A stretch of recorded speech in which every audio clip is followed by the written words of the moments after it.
ce matin, j'ai été invité par la chaire UNESCO à Bouaké, précisément à l'université Alassane Ouattara, pour pouvoir donner une formation à 20 jeunes étudiants entrepreneurs et pour les informer un peu sur ce que c'est aujourd'hui le marketing digital et également les amener à pouvoir s'y intéresser et à l'exploiter également pour développer leur business aujourd'hui. Également, en ce qui concerne mes impressions, j'ai été ravi au fait de voir leurs interventions, leur niveau déjà qu'ils ont au fait et cette passion en fait qu'ils ont pour l'entrepreneuriat parce qu'aujourd'hui nous avons beaucoup d'étudiants qui ressortent de l'université, mais tout le monde ne sera pas, ou bien tout le monde n'aura pas la possibilité de travailler par exemple le public. Il est important déjà au fait de développer le secteur privé pour pouvoir accroître au fait notre croissance également économique. Cette formation se situe dans le cadre des politiques communautaires qui sont menées au niveau de la chaire, dont le responsable est le Dr Goulihi. Et j'avoue que pour le fonctionnement habituel des chaires que nous connaissons, cette façon de fonctionner avec les pôles communautaires, c'est vraiment une innovation de la chaire UNESCO Anticipation, Prospective et Territoire Durable. Et cette innovation, nous voudrions appeler les uns et les autres à pouvoir s'approprier. Parce que c'est un événement qui appelle les jeunes à la mobilisation, à l'action collective et également à la formation, à l'apprentissage et au bénévolat. Et donc, je voudrais vraiment remercier la chaire UNESCO qui nous fait l'honneur de nous permettre de nous exprimer. Hello, je suis là ce matin dans le cadre de la formation qui a été organisée par la chaire UNESCO de Bouaké. Et c'est vraiment une formation typique sur l'entrepreneuriat. Voilà, l'entrepreneuriat. Depuis ce matin, nous sommes formés sur des modules sur la prospective, comment est-ce qu'il faut lier la prospective à l'entrepreneuriat, le marketing digital. C'est des formations qui viennent vraiment à point nommé parce que dans nos différentes activités, nous les étudiants entrepreneurs, dans nos différentes activités, nous avons besoin de certains acquis pour vraiment renforcer nos capacités, pour aussi nous aider à fidéliser nos clients, nous aider surtout à grandir aussi notre entreprise pour permettre à la Côte d'Ivoire de faire face à je dirais, le nombre pléthore de sans-emploi qui vraiment pullule nos villes. Donc je pense bien que je vais remercier beaucoup la chaire UNESCO d'avoir pensé aux étudiants entrepreneurs qui sont dans ce domaine et pour cette formation qui vient à point nommé. Et nous espérons qu'on aura encore beaucoup de ce type de formation parce que la jeunesse ivoirienne surtout a besoin de se faire former.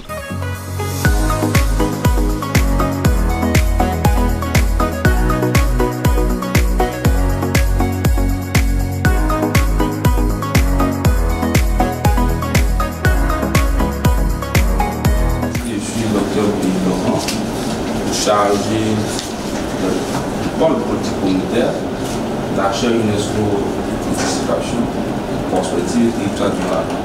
Cette chaire-là qui vous reçoit aujourd'hui, pour la toute première fois, une activité de jeunes soutien à la chaire.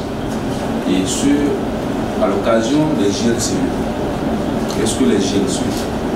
Ce sont les Journées nationales des chefs d'entreprise, organisées en style de l'environnement. Nous sommes à la 5e édition. À l'occasion de ces GLCE, il y aura un meet-up. Ce meet-up sera entre les chefs d'entreprise et les étudiants entrepreneurs. De façon générale, les étudiants dans leur sein. Parce qu'on ne va pas seulement parler aux étudiants entrepreneurs, on va parler aussi aux étudiants dans toute leur diversité, pour susciter l'esprit entrepreneurial.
honneur, le privilège de vous souhaiter la bienvenue à ce side event, ce meet-up, qui matérialise la première escale de la 5e édition des Journées nationales des chefs d'entreprise.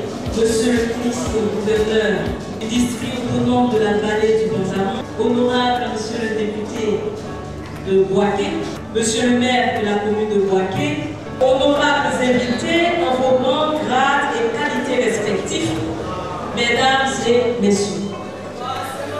C'était l'honneur pour moi de prendre la parole cet après-midi au nom du président de l'Université Alassane Ouattara, le professeur Kofi. Le président, par ma voix et avec toute la communauté universitaire, vous souhaite la cordiale bienvenue dans notre université.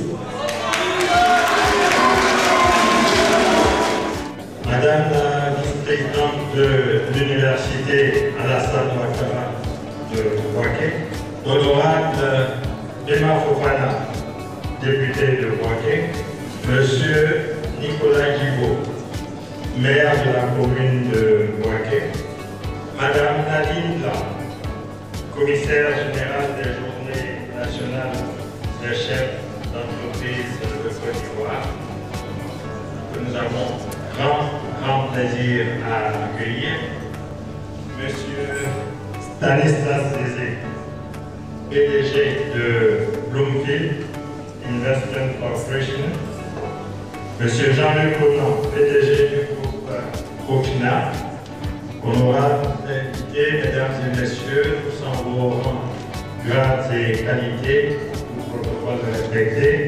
Mes premiers mots seront pour vous saluer et vous souhaiter la bienvenue, puisque mon aîné, monsieur le maire, n'a pas voulu parler. La bienvenue dans le district autonome de la vallée du Gouvernement et dans sa capitale, Boaké, dans le cadre de la 5e édition des Journées nationales des chefs d'entreprise de Côte d'Ivoire, JNCE.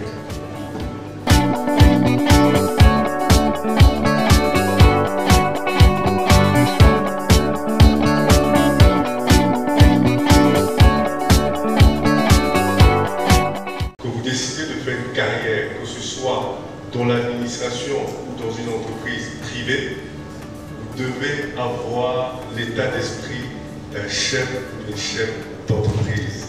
C'est extrêmement important.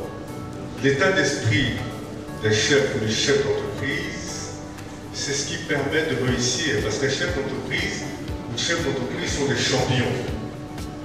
Ce que ça veut dire, un champion, c'est quelqu'un qui est résilient, quelqu'un qui est courageux, quelqu'un qui a de l'abnégation, quelqu'un qui va jusqu'au bout. On n'abandonne pas quand on est chef d'entreprise. Quand on a un état d'esprit de chef d'entreprise, on n'abandonne jamais. Vous savez, souvent on me demande, est-ce que vous pouvez nous parler de vos échecs? Et vous savez ce que je réponds moi? Moi, je n'ai jamais échoué. Ce n'est pas prétentieux. Je n'ai jamais échoué parce que je n'ai jamais abandonné. Vous échouez que quand vous abandonnez. Parce qu'en réalité, vous pouvez ne pas réussir à la première tentative, ni à la deuxième, ni à la troisième, mais tant que vous continuez d'essayer jusqu'à ce que vous réussissez, on ne peut pas parler d'échec. On peut parler de parcours, parsemé de quelques difficultés, mais vous y arrivez. Donc, avant de décider d'entreprendre, il est extrêmement important d'être dans cet état d'esprit. Alors, je me suis dit, qu'est-ce que je vais pouvoir vous dire pour vous parler un peu du parcours de l'entrepreneur, vous parler de challenge. La première chose que je peux vous dire, il y en a beaucoup ici, c'est que bon, j'étais pas le premier de classe à l'école. Donc, comme il n'y a qu'un premier dans chaque promotion, ça veut dire que tous les autres ont de l'espoir, ça veut dire que vous pouvez y arriver aussi. Donc, ok, ça c'est la première chose. La deuxième chose, vous dire, c'est qu'on n'a pas commencé grand. On n'a jamais commencé grand en fait. On a tendance à penser qu'on a commencé grand, mais on n'a pas commencé grand. On commence toujours avec une idée, un concept, quelque chose qu'on aime, qui nous passionne. By the way, je peux vous dire que le fondateur de Facebook, le fondateur de YouTube, le fondateur aujourd'hui de Twitter, ils avaient tous moins de 24 ans. quand ils ont monté leur entreprise. Donc ça veut dire que c'était des jeunes qui n'avaient pas de gros capitaux, mais qui ont cru en leur capacité. Première chose, on dit, soyez passionnés de ce que vous faites. Vous savez pourquoi? Parce que c'est difficile, je pense qu'on l'a dit tout à l'heure. C'est tellement difficile que si vous n'aimez pas ce que vous faites, vous allez abandonner.